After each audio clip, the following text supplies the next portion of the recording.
Welcome to Offscreen. This week we're reading The Neon Demon by Mary Laws and Nicolas Winding Refn. When aspiring model Jessie moves to Los Angeles, her youth and vitality are devoured by a group of beauty-obsessed women who will take any means necessary to get what she has.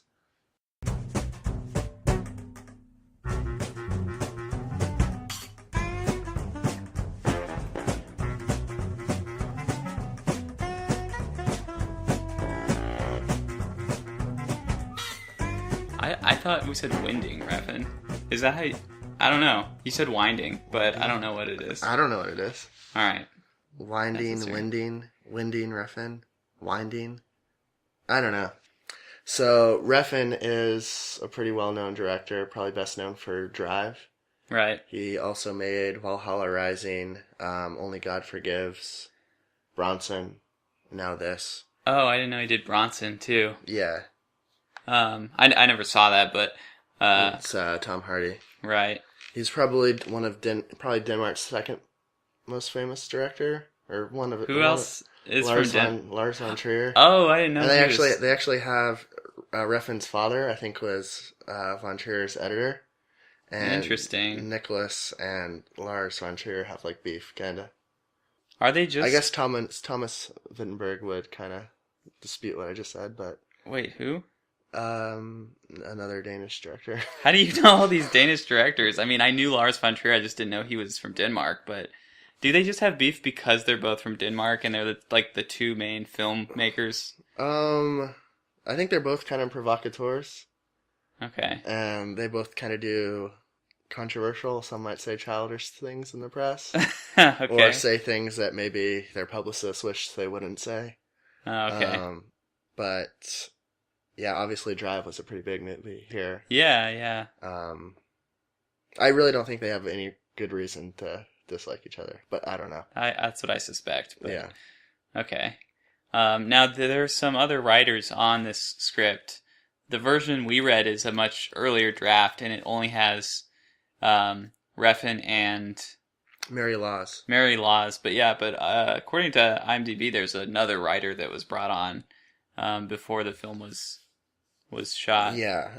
But Mary Laws is a graduate from the Yale School of Drama, and I think she's more established as a playwright. This is her first IMDb credit. Okay. Playwright. Yeah. God. I didn't want to call you out. Yeah. But you pretty were embarrassing. Everyone listening's like judging. Right. Play wrong. Oh. God. You're good. So yeah, this movie premiered or debuted at Cannes last month, May, and will be out in theaters in the U.S. at least the end of this month, June. Well, this coming Friday is the official release date, right? The 24th, yeah. Like, as people are listening to this, it'll be on Friday. Right. Cool. And it stars Keanu Reeves, Jenna Malone, Christina Hendricks, and Bella Heathcote, and in the starring role, Elle Fanning. Okay. It's kind of nice to see, even though we read a pretty early draft, it's kind of nice to see like all the character names intact. Well, yeah, and I was going to say that because this is a situation where it's a writer-director. Granted, there were other writers on it as well, but since Refn is also directing, I think that usually means you can count on things staying more the same than usual. Yeah. From script to screen. A lot of things usually get fiddled with otherwise if it's a different director. And he's not taking like studio notes on this, I don't think. Yeah. At least not to the same extent that other screenplays are. Yeah, like a big comic book Marvel movie or something. Right. But yeah. Alright, cool. So it's kind of I guess like horror movie-ish. I don't know. It's very satirical. That's not a genre per se, but I don't know what to call it. Whatever. No, but it's definitely thematically driven, I think. Yes. Like, he has something to say about society. And I think... And he says it kind of over and over. I think it defies a lot of conventions, as we'll see, as Sure. we discuss it. It doesn't adhere to a lot of typical kind of structure or genre rules. Mm-hmm. Anyway. Summary? Yes. Cool. Okay. Just 6 weeks after moving to LA to become a model, Jessie is already starting to get attention for her staggering beauty. But when she seduces a fashion photographer named Jack, she unwittingly crosses another model named Sarah. Sarah's unrequited love for Jack has sent her into a spiral of plastic surgeries and self-loathing. Now, with the help of her two best girlfriends, both of them models, naturally, Sarah lures Jesse to a vacant mansion in the Hollywood Hills where they attack, finally pushing her into an empty pool out back. Jesse dies on impact. Ruby, one of Sarah's accomplices, dabbles in witchcraft, and under her guidance the girls actually eat Jesse's remains in an effort to absorb her beauty. Ruby herself immediately regrets their horrific act. She'd taken a shine to Jesse before they killed her.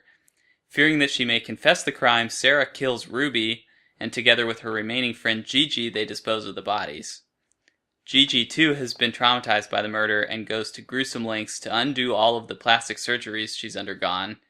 Only Sarah remains convinced that the spell has worked, and when Jack finally agrees to take her for a drink, she laughs maniacally while staring at herself in the mirror. Cool. I guess one thought Yes. is that they don't mention Sarah having done any plastic surgery. It's just like Gigi. Oh, That yeah, I suppose. has like, they say at one point she's had like 4 procedures done this year, and the Right. doctor won't do a 5th. Right. Because it's too traumatic for the body. Yeah, I had to kind of shoehorn that summary, I felt like, because like I said, it's structured kind of weird. It does some really surprising things, I think. It's almost like the climax takes place around page 75 when The killer? when they kill Jesse, and then after that it's like how each of the 3 other women, like It's the kind of- fallout for them. I Yeah, guess. yeah, exactly. Which is pretty interesting, and I thought actually worked pretty well. Yeah. It's I don't know if I projected this onto it, but I think Drive has a somewhat dreamlike quality to it, where Certainly. a lot of attention is paid to like images and colors and mood, Uh-huh. and I feel like this has that as well. Oh, definitely. And not just because there are actual dream sequences in it, like Right. where Jesse will just slip off into a daydream, Right. but the way it's written, like there's several times where a character is described in pretty long detail, like walking through a building and just Right. like the architecture of the building in relation to the person, or like the contours of. Yeah, it was very of the specific with shot descriptions and that sort of moody atmospheric stuff. And I think a lot of that comes from the fact that it's, again, being written in part by the director. Definitely. He has a real vision for what this is actually going to look like. And also, I thought, apart from the color and the dreaminess and that sort of stuff, the sound also specifically was really well described. There were some really cool moments, like there are several sort of like photo shoots throughout the script, and they make a real point of emphasizing the kind of the click and the flash of the cameras. There's a lot about, well, when Jessie first has a job, like actually at a fashion show, and she's walking down the runway, it says all of the music cuts out very suddenly, and it's just her heart beating. Mm-hmm. And that kind of comes back later. I didn't really think this worked very well, but after they kill her, is it Gigi, I guess, has sort of a telltale heart, sort of deal, the Edgar Allan Poe story. She's hearing a heartbeat everywhere she goes. Right, she's on a shoot, and right. yeah. There's like a tent flapping in the breeze, and it sounds like a heartbeat. I don't know how well that's going to come across in the actual movie. Well, at one point it says the heartbeat is like really unnaturally loud. Right. So, but anyway, I don't know. It was a nice detail, at least. Mm-hmm. You said like there were some actual dream sequences, which at first I didn't really like, and that's just a character thing for Jessie. She's like kind of a space cadet. I think because she's just supposed to be very like innocent and sort of overwhelmed because she's just recently moved out to LA, and they don't go into much detail with her backstory, but it seems that she's kind of run away from home. She's actually underage. She's only 16. Yeah. So she's lying about her age, and she's suddenly being swept up in this world of fashion and modeling. But yeah, she has a few sort of dream sequences, and then I thought it started out not so great, but it paid off really well. They show some like flashback thingies where all you see are like feet on concrete, like bare feet on concrete, and like some other just very I don't know, very like quick snapshot images that you can't really put together. Yeah. But then later, she tells Jessie is telling a story to one of her friends about how when she was a kid, her stepdad, she actually convinced her stepdad to get her a pool. Her mom didn't want her to, but it's suggested that Jessie sort of seduced her stepfather. I don't know how far it went, but just that her like overwhelming beauty was was enough could to not refuse. Yeah, to win over her stepfather, so she got a pool. And then shortly after she reveals that explanation, then that flashback makes sense and you understand what we were seeing. But then shortly after that, you also see the bare feet on concrete imagery again when she is being dragged through this mansion where they're going to kill her. And then thrown into the pool. Right, and naturally, and then thrown in the pool. So that all connected. A pool without water. Right. I guess is important.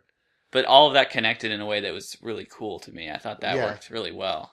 And I usually, I don't like flashbacks, but I think these flashbacks were so sort of oblique and like you had to figure them out piecemeal. And it wasn't just... And then they come together for kind of a concrete purpose. Rather than it just being like a very obvious explanation in your face, like, here's the stuff we need to tell you about the backstory. It wasn't so in your face. Sure. I like that. I thought it was really funny, and I hadn't seen this done before, but when they are... Well, they've already gotten rid of the bodies, which they don't say how they got rid of the bodies. I was very curious, besides eating them. Yeah. But they get rid of the bodies, and then they have to get rid of Jessie's car, and they go take it to Magic Mountain and just park it in the parking lot at the theme park, and that's a clever idea. Yeah. I feel like that would actually work. Well, I like that, and I also like, you remember in Drive, at the beginning of Drive, how they ditch the car, they drive into the Staples Center parking lot after a Lakers game? I forgot about that. Yeah, that's very similar. Lose the police that are trailing them. So yeah. Because that's what he'd probably be good in a getaway. Yeah, so that reminded me too of, I feel like that goes even farther back to like, I remember, I don't know, I forget which James Bond movie it is. There's a very old one where he is in a car chase and he very quickly parks in a line of other cars, and then that fools the guy chasing him. He just drives by. It's sort of that sort of thing. But yeah, that's in a new way that I hadn't seen before, and a very LA specific thing, which is always a bonus if you can use a specific thing to the setting. If you can bring specificity to the world you're creating, definitely. And this is a very LA movie. I thought it was pretty interesting too how the culture, the world, the fashion world, how Jessie like gradually takes on more and more of the, I guess like the role of being being a fashion model in LA. How do you mean? Like in the sense that she starts kind of echoing things that Gigi and Sarah said, or I guess at least just Sarah. Oh, that's true. Yeah. And how she rejects Dean in favor of Jack, the more talented, more established photographer. Yeah, I didn't mention Dean in the summary, but he was a romantic interest sort of earlier on in the script. Who shows like he's not skeevy kindness to her. Right, he's just like a really genuine person. Right, really generous guy who seems determined to like preserve her innocence and kind of protect her from this. Right. And she's really a personification of innocence. Right. And that's the thing I always like virginal joke about in movies. If I don't know what something means, I'll just assume like, oh, that must be a metaphor for lost innocence. But she totally, that's her whole steez. Innocence eaten here. Yeah. Eaten like literally the prey of a wildcat. Right. And there's a lot of that imagery too, which I thought was pretty. There was a scene where she's like living in a really rundown seedy motel. And she comes back home one time and there's just a wildcat in her room that's eating something, another animal, they don't say what. And I guess she left the window open and it got in, but it was just this very like dark, surreal, clearly symbolic moment of what this world is doing to her. Devouring prey. Right. What are you looking at? 1 second. Shouts to P22, the rogue mountain lion, who... What? What are you talking about? P22 is the name of a mountain lion who ate a koala from the Los Angeles Zoo. Why are you giving him a shout out? That's messed up. Because now they're like, oh, P-22 needs to be relocated because P-22 kicks it in Griffith Park too much. Wait, so he's not in a zoo. He's just wild. No, he was wild. And he got into the zoo? He rolled up to the zoo and was like, that koala looks pretty tasty. Whoa, I never heard that. Yeah. How long ago did this happen? Like a few months ago. Okay. Yeah. So not long enough ago that it could have been what they're kind of... No, but P-22's been, like, cited before. He's, like, a bit of a troublemaker. Oh, dang. I've never heard of that. I mean, troublemaker. He was just, like, walking the land that used to be his. Right, I mean... But too close to it's people in his now. nature. You can't deny him that. Yeah. Koalas probably aren't natural to his habitat, but whatever. But, yeah, a lot of the predator-prey imagery, and you see that a lot. And you see... There's a part where... not Ruby, I'm sorry, it's Sarah is like crying in the bathroom after losing an audition sort of thing to Jesse, and she's really jealous and upset, and she breaks the mirror, and there's just like blood all over, and she gets it on her mouth, and like Jesse sees her and ends up kind of running away, and she looks like... Jesse accidentally cuts herself on a shard of glass. Right. And But Sarah also has blood. They say blood all over her mouth. Well, she starts like sucking. Oh, I forgot Jesse's blood. Right. And that freaks Jesse out. Yeah, as it would anyone, I think. Sarah, I guess, trying to help Jesse, like, her cut by sucking the blood out, but anyway. But it's also kind of the theme of, like, the flesh as sustenance. Yeah, that very same imagery. Yeah. This had a very, like, Black Swan vibe to me. Sure, yeah. Did you think of that? Yeah. Yeah, well, where there's just an impossible standard of, like, beauty or... perfection, right? And you placed on the characters, and they kind of buckle underneath it, right? And you have like the main character who's much more like sheltered, and then the other jealous, jaded kind of competitor, I guess, rival, right? Yeah. And I really liked Black Swan, for the record, for sure. And then Hank too, obviously another predatory type guy, right? So this is the Keanu Reeves character. Reeves character. He's like the motel keep. Right.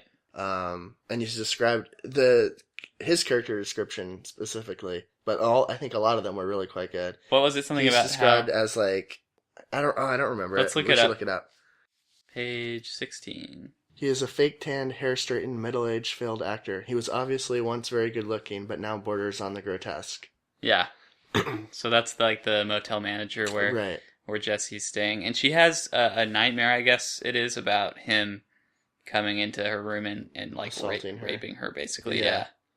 I guess thematically it echoes again, like they're trying so hard to preserve the facade of beauty, and like it does terrible things to you on the inside. Yeah. I was just watching before you came over. I watched The Man Who Wasn't There.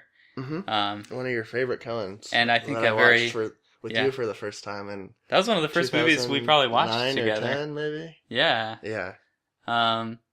But anyway, I was watching that again, and it occurred to me that Scarlett Johansson in that movie is only like 16. She looks and acts much older, and I feel like her at that age would have been perfect to play this role. Sure, yeah. I don't really like Elle Fanning that much, but really? I feel like Scarlett Johansson would have been great. Did you see Somewhere, the Sofia Coppola movie? She's great in that. Okay. And I think it's good because she does have, there's like a presence to her. She does project like youthfulness, and she doesn't project like innocence to me though. Really? No. She did in that. Well, maybe, I don't know, maybe it's just something that she's gradually losing about her, because I feel like she's already been a star for too long, that she's already kind of jaded. You know what I mean? I don't know. She seems... Like in it works for me. Like in The Man Who Wasn't There, ScarJo was like pretty much unknown at the time. This was 2001, and she was 16. She'd done Ghost World, right? I forget. I don't know. 2001. So same year. Yeah. But anyway, yeah, I don't know. I don't like Elle Fanning as much. Okay, well she filled that role quite well in Somewhere, so I buy her. Okay. Cast here. One thing I wanted to say though, you were talking about how Jessie kind of absorbs some of these qualities of the other models around her, and of the sort of cynical world of fashion and modeling. And yeah, that's like that's fine, I guess. I appreciate what they're trying to do, but I didn't think it worked at all, and I really didn't buy it when she suddenly turned on Dean, the nice guy who was trying to help her. Right. That's when that comes to a head, I guess. Yeah, right? she just like out of nowhere seduces this other guy, and he walks. Jack. Yeah, Jack, the one that Sarah is obsessed with, right? I felt like it was convenient that Dean walked in right when she was snogging with him, and then she did invite Dean to meet up with her after her show. After the show, which is what that was. I thought that was still in the middle of the show. I don't know. She had just done her walk. She was just backstage, but whatever. She just like turned on him too fast, and I didn't understand her, like, the process, the transition. Oh, I think she was feeling very empowered by how well not empowered, but she was feeling very like high off of how well her performance did. Like really exhilarated. Walking down the runway. Jack probably has a reputation of being like, everyone wants to get with Jack, because Jack is this important photographer. Yeah. Seduce him. I guess my bigger point here is Jesse's sort of transformation. I don't see as that being that important, because to me she is supposed to just represent the innocent one, and she's gonna get killed anyway. And it's not like she's killed because of anything that's her fault. It's not like because she got corrupted or, turned cynical that she dies. It's really just because of these other girls being jealous of her beauty. And so I think it would have been fine if she had stayed sort of just a one-note character. Yeah. I mean, I know that's usually a bad thing. But then it speaks less to the world. I don't think it does. I think, in a way, being... If she could maintain her, like, purity or whatever. But she doesn't, because she still dies. Like, well, that's different. But I think... Then it's being actively done onto her by a different character, as opposed to the milieu. Good word. Yeah. But I think in a movie that's much more conceptually driven like this, I'm okay with that. Like, normally, yes, I would say that the plot should stem organically from, like, the character and the arc of the character. But in this case, if she were to just remain innocent the whole time, even if it's, like I said, a one-note character, which is usually a bad thing, for me, if she stayed that innocent, naive girl and then she just got murdered by these others, that to me would be enough to sort of symbolize her being corrupted. Like, her being killed is sort of the same thing as being corrupted. Like, you're literally killing innocence. Like, that's what this world does to innocent, naive people. And this is a very conceptual movie, so, like, that works for me. Yeah. So do you think this doesn't work as it is? Yeah, I don't think it works very well. I think it's almost more powerful. I don't think so, because to me it just felt really fake and unmotivated when she suddenly became, like, really full of herself, or whatever that was. But we see it before. I mean, we saw it later on, too, when she asks, another character previously had asked her what she believes in. Or I guess it was Ruby. Right. Ruby asked her what she believed in, because Ruby believes, like, in magic. Yeah. And she says she didn't have an answer until later on, and then she says, I believe in me. Like, has there ever been anyone that looks as good as I am? Right. That's power. Or something like that. That was cool, I guess, but... I mean, I think it would have worked in the way that you described, but I think it's almost more... It increases, like, this feeling of, like, skeeviness and desperation and, like, sadness, ultimately. Okay. To the world, where not only are the other characters so desperate to have what she has, but they need to get it now because it's not gonna last. Yeah.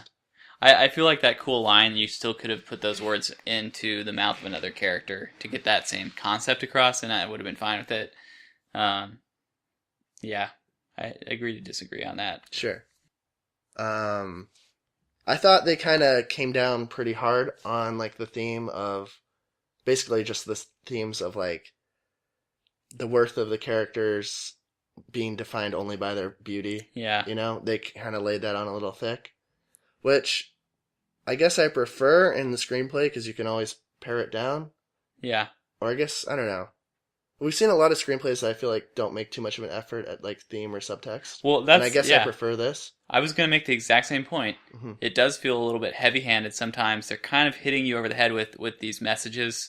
But yeah, I would much rather it be heavy-handed and have something to say than just not have any message at all. Definitely. And not feel like it has a point. And visually, maybe it plays a little less heavy-handed than it does read.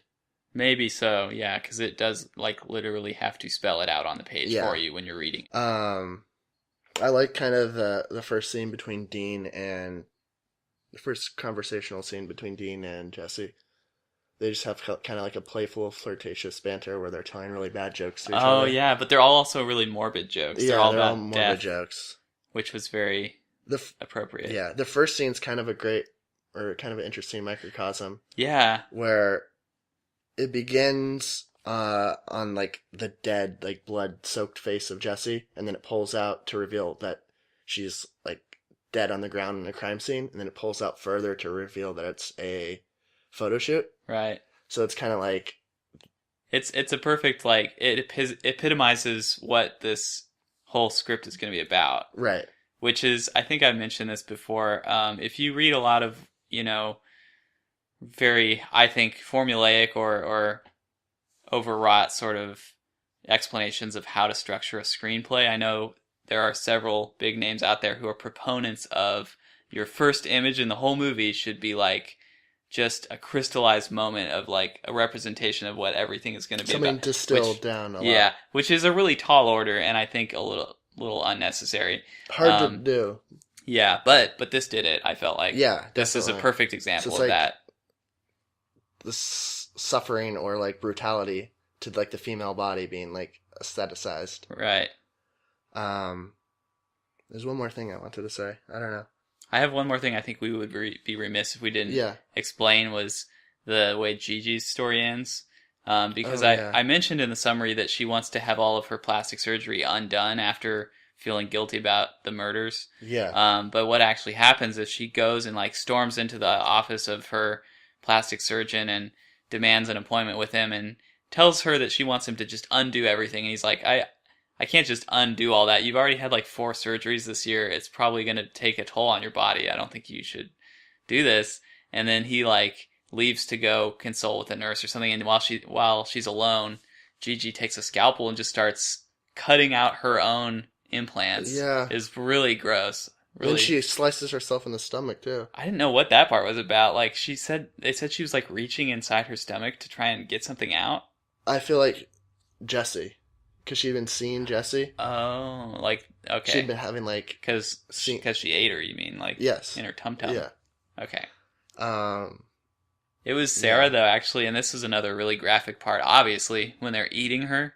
They don't show it all, but they do show some of the aftermath, and at one point, one of the girls, I think maybe was Gigi, throws up an eyeball, and then Sarah picks it up and eats it herself. Phew.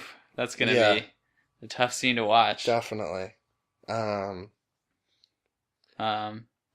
we get to verdicts? Do you think we're ready? I think the last scene, what's kind of sad about it, too. Did you talk about it in the summary? I forget. I just mentioned that, that Jack finally does agree to go get a drink with Sarah. After she sits and waits for like 4 hours while he's working. Yeah, I didn't mention that because that was nice. Like, that was a cool, very intense scene that, like, Sarah, after the murders, she's convinced that this like spell that they did is working, and she tries to go win Jack over. The point of the spell is for them to like regain their vitality and youthfulness. And so she's going to go try and win over Jack finally. And she shows up, and he has a bunch of other models over there that he's photographing because that's his job. And they kind of bully her and lock her in the bathroom. And I didn't mention this either, but They set up that Sarah's character she hates herself, I guess. She's so insecure and she just hates looking at herself in the mirror. So anytime she sees a mirror, she wants to break it or run away. And so they show her apartment at one point and all of the mirrors have been either removed or covered up in newspaper. And anyway, so when they lock her in the bathroom, she's freaking out because there's a mirror right there. But go on, you were saying. Oh, I was going to say like, she rejoices at the end that Jack agrees to go out on a date with her, and she's convinced that the spell worked, but it's actually the fact that she let herself be less perfect, less robotic. she let her humanity shine through. I didn't think of that. When she confesses to him. She says, I thought I could make you love me. I thought, she's like breaking down as she says this. Right. I thought, but it's too hard. All of it. This is really on the nose, but be young, be thin, be perfect. It's too hard. You have no idea what I've done. All for you. It was all for you. And she confesses, and she's vulnerable, and she's not this like stoic, perfect, inhuman yeah, statue of perfection. And that kind of is what breaks through to Jack. But she takes it as though the spell worked. So she's... I hadn't really interpreted that. That's good. I think you're right. Well said. Yeah. Now are we ready? Oh, yeah, last thing. It's kind of a shout out to Repulsion, the Polanski movie, with the slow zoom on the eyeball. You think? Oh, do you think? We slowly zoom in on her eyes, growing wider and wider. Well, yeah, but so anytime someone zooms in on an eyeball in a movie, it's a shout out to Repulsion? They're both the last shot of the movie. They're both kind of like movies about craziness. Maybe not. I guess. You remember that. You clearly remember that movie better than I do, but... it made me think of it. And both characters are outwardly would not appear crazy, but inwardly are. Right. So. Well, it was definitely a cool ending. I liked it. Yeah. So yeah, are we ready for verdicts now? Yeah. Or do you want to do our usual... We're talking about this new podcast that you came across, right? Oh yeah, okay. So this week I wanted to give a shout out to a podcast I recently discovered. I've been trying to reach out to movie-related podcasts, which this is not, but I just happened to find it because they review albums, and they were this week, or I guess at the time you're listening to this, it'll be like the week or 2 weeks before, they're reviewing one of my favorite albums, so I had to give them a listen, and I liked it so much that I sent them an email, and yeah, I think they're going to give us a little shout out too. We're going to do a little cross promo, and yeah, it's called The Great Albums. Bill and Brian are the two hosts, and they just review a new album each week. Really cool podcast. There's a lot of episodes I'm interested in checking out. A couple of my favorites they've already reviewed, so I'm definitely going to go listen to those. They've been around for a while, so they have a lot of episodes. You can probably find at least an album or two that you like, and they're very knowledgeable. They're both indie musicians themselves, and so they know a lot about like the technical and you know, like the production. And they're joined each episode by a guest, like almost every episode. Okay. Yeah. Anyway, so cool. Check them out. The Great Albums. They're on Facebook. Oh, it's just thegreatalbums.com. Okay, and they're also on Facebook. Facebook.com/thegreatalbums. Yeah. All right. And we have a website too. It's called OSPodcast.com. Mm-hmm. We have an email address that's info@OSPodcast.com. We're on Twitter. We're on Facebook. We're on YouTube. Stitcher. Yeah, I don't know. That's all. Okay, verdicts. Yeah. Finally. Can I go? Yeah, I'm gonna consider the album. I'm gonna consider the writer and the script. Okay. I felt like really, yeah, it was very thoughtful and thematically very strong. This was one of the few scripts, like I've been complaining a lot recently about how they all fall off at about the halfway point. Mm-hmm. This one actually dipped a little in the middle for me, and then it came back to the point where at the end I was loving it. That whole shift in the end of Act 2 when Jesse dies and it becomes about Sarah and her friends, that became really interesting and fun to me.